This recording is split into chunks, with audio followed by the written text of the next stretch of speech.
السلام عليكم، اخباركم ايه؟ عايز اتكلم معاكم بسرعه في الفيديو ده على اول قرار خده مجلس اداره نادي الزمالك بعد رحيل جروس.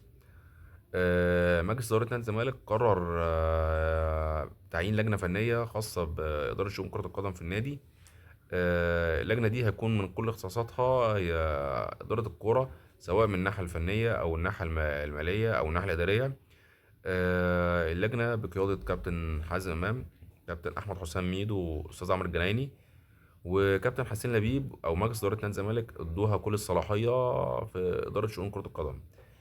من ضمن برضو الصلاحيات ان اللي اداها لهم المجلس اللجنه الفنيه دي، ليها كل الحق انها تضم اي حد هي عايزاه، سواء يكون رمز من رموز النادي او خبره في مجال كره القدم، وهيتم فورا اعتماد الاسامي دي.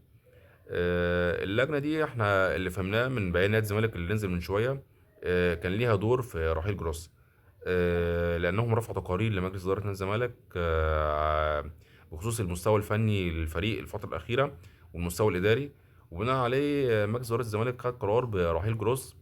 ولجنة فنية كانت جاهزة بأكتر من سي في قدموه لنادي الزمالك، كان من ضمنهم بيسيرو، اللي تم الاتفاق عليه وتم الإعلان عنه امبارح إن هو بقى مدير فني رسمي لنادي الزمالك.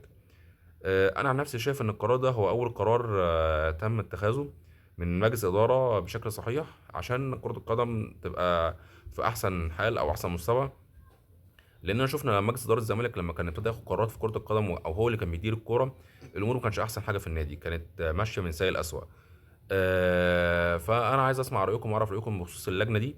ايه رايكم فيها؟ وهل شايفين اللجنه دي فعلا هيكون ليها كل الصلاحيات في اداره الكوره، ولا هيتم عرقلتها من اي حد من مجلس الاداره؟ قولي لي رايكم، ولو الفيديو عجبكم اعملوا متابعه عليه. السلام عليكم.